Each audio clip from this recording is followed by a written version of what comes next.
Hi friends, welcome to Aadi's log. ಹೇಗಿದ್ದೀರಾ? ಎಲ್ಲರೂ ಚೆನ್ನಾಗಿದ್ದೀರಾ ಅಂತ ಅಂದ್ಕೊಂಡಿದ್ದೀನಿ. ಇವತ್ತು ಸಂಡೇ ಆಗಿರೋದ್ರಿಂದ ಲೀವ್ ಇದೆ ನಮಗೆ. ಸೊ ಆರತಿ ಊಟಕ್ಕೆ ಹೋಗೋಣ ಅಂತ ನಾನು, ಹಸ್ಬೆಂಡ್ ಮತ್ತು ಮಗ ಹೊರಟಿದ್ದೀವಿ. ಒಂದು ವೇ ಹೋಗ್ತಾಯಿದ್ದೀವಿ.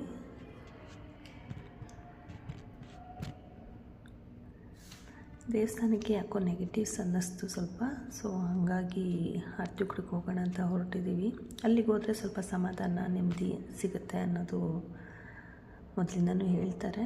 ಸೊ ಹಾಗಾಗಿ ನಮಗೂ ಒಂಥರ ರಿಲೀಫ್ ಸಿಗುತ್ತೆ ಅಂತ ಹೊರಟಿದ್ದೀವಿ. ತುಂಬ ಚೆನ್ನಾಗಿರುತ್ತೆ ಫ್ರೆಂಡ್ಸ್. ಆರತಿ ಕೂಡ ಪ್ಲೇಸ್ ಆಗಲಿ, ಅಮ್ಮನ ಶಕ್ತಿ ಆಗಲಿ ಎಲ್ಲ ತುಂಬ ಚೆನ್ನಾಗಿರುತ್ತೆ. ಮಧ್ಯದಲ್ಲಿ ನನ್ನ ಮಗ ಹೊಟ್ಟೆ ಹಸಿವು ಅಂದ. ಅಲ್ಲೊಂದು ಹೋಟೆಲ್ ಇತ್ತು. ಹೋಟೆಲಲ್ಲಿ ಹಂಗೆ ತಿಂಡಿ ತಿನ್ಕೊಂಡು ಹೋಗೋಣ ಅಂದ್ಬಿಟ್ಟು ಹೋದ್ವಿ. ಅಲ್ಲಿ ರೈಸ್ ಬಾತ್ ಮತ್ತು ನನ್ನ ಮಗ ಇಡ್ಲಿ ತೊಗೊಂಡ.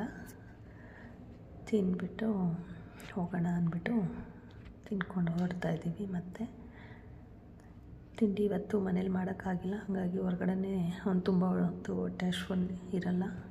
ಸೊ ಹಾಗಾಗಿ ಮತ್ತೆ ತಿಂಡಿ ತಿನ್ಕೊಂಡು ಹೊರಟ್ವಿ. ನೋಡಿ, ಈ ಪ್ಲೇಸು ಮೇನ್ ರೋಡಲ್ಲಿ ನಾವು ಹೋಗ್ತಾಯಿಲ್ಲ, ಒಳಗಡೆ ಇನ್ನೊಂದು ರೋಡು ಅಂದರೆ ಶ್ರೀರಂಗಪಟ್ಟಣದ ರೋಡೇನೇ ಇದು. ಅಲ್ಲಿ ಒಳಗಡೆ ಆದಂಗೆ ತುಂಬ ಚೆನ್ನಾಗಿರುತ್ತೆ. ಒಂಥರ ಟ್ರಾಫಿಕ್ ಇರಲ್ಲ, ಏನೂ ಇರಲ್ಲ. ನೇಚರ್ ಮಧ್ಯ ಒಂಥರ ಚೆನ್ನಾಗಿರುತ್ತೆ. ನೋಡಿ, ಇಲ್ಲಿ ಟ್ರೈನ್ ಹೋಗ್ತಾಯಿದೆ ಮತ್ತು ನೀರು ತುಂಬ ಚೆನ್ನಾಗಿ, ಶ್ರೀರಂಗಪಟ್ಟಣ ಹೊಳೆ ಇದು. ಇಲ್ಲಿ ಹೋಗಿದ್ರೆ ಆ ಪ್ಲೇಸೇ ಒಂಥರ ತುಂಬ ಚೆನ್ನಾಗಿದೆ ಫ್ರೆಂಡ್ಸ್. ಮಧ್ಯದಲ್ಲಿ ನೀರು ತುಂಬ ಕಡಿಮೆ ಇದೆ, ಅಷ್ಟು ನೀರಿಲ್ಲ. ಬಟ್ ಆದರೂ ಚೆನ್ನಾಗಿ ನೋಡೋಕ್ಕೆ ಚೆನ್ನಾಗಿರುತ್ತೆ. ಇದು ಗ್ರೀನ್ರೀಸ್ ಒಂಥರ ನೋಡೋಕ್ಕೆ ಚೆನ್ನಾದ ಅಲ್ವಾ? ಸೊ ಹಾಗಾಗಿ ಆ ಪ್ಲೇಸಲ್ಲಿ ಹೋಗ್ತಾಯಿದ್ದೀವಿ. ದೇವಸ್ಥಾನಕ್ಕೆ ಎಂಟ್ರಿ ಆದ್ವಿ. ನೋಡಿ ಫ್ರೆಂಡ್ಸ್, ಇದೆ ಆರತಿ ಕೂಡ. ಬಟ್ ಇವತ್ತು ಸಂಡೇ, ತುಂಬ ರಶ್ ಇದೆ. ತುಂಬ ಅಂದರೆ ತುಂಬ ರಶ್ ಇದೆ ಫ್ರೆಂಡ್ಸ್. ಒಳಗಡೆ ಎಲ್ಲ ನಿಲ್ಲಕ್ಕೆ ಜಾಗ ಇಲ್ಲ, ಅಷ್ಟು ರಶ್ ಇದೆ. ಪಾರ್ಕಿಂಗ್ ಮಾಡೋಣ ಅಂತ ಹೋಗ್ತಾಯಿದ್ದೀವಿ. ಪಾರ್ಕಿಂಗ್ ಮಾಡಿಬಿಟ್ಟು ಒಳಗಡೆ ಹೋಗ್ತೀವಿ ಈಗ. ನೋಡಿ ಫ್ರೆಂಡ್ಸ್, ಇದು ಎಂಟ್ರೆನ್ಸ್, ದೇವಸ್ಥಾನದ ಎಂಟ್ರೆನ್ಸ್ ಇದು.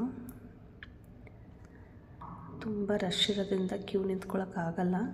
ಸೊ ನಾನು ಮತ್ತೆ ನೈಟ್ ಡ್ಯೂಟಿಗೆ ಹೋಗಬೇಕು ಅನ್ನೋ ಕಾರಣಕ್ಕೆ ತುಂಬ ಲೇಟ್ ಆಗುತ್ತೆ ಅಂದ್ಬಿಟ್ಟು ನಾನು ಅಲ್ಲೇ ಹೊರಗಡೆನೇ, ದೇವಸ್ಥಾನದ ಮುಂದ್ಗಡೆನೇ ಈ ಥರ ಒಂದು ಪೂಜೆ ಮಾಡ್ಕೊಳ್ಳೋಕ್ಕೆ ಅಂತಲೇ ಒಂದು ಪ್ಲೇಸ್ ಇದೆ. ಅಲ್ಲಿ ಪೂಜೆ ಮಾಡ್ಕೊಳ್ಳೋಣ ಅಂತ ಮಾಡ್ಕೋತಾ ಇದ್ದೀವಿ. ಎಲ್ಲರೂ ಭಕ್ತಾದಿಗಳೆಲ್ಲರೂ ಅಲ್ಲೇ ಹೊರಗಡೆನೇ ಪೂಜೆ ಮಾಡ್ತಾಯಿದ್ದಾರೆ.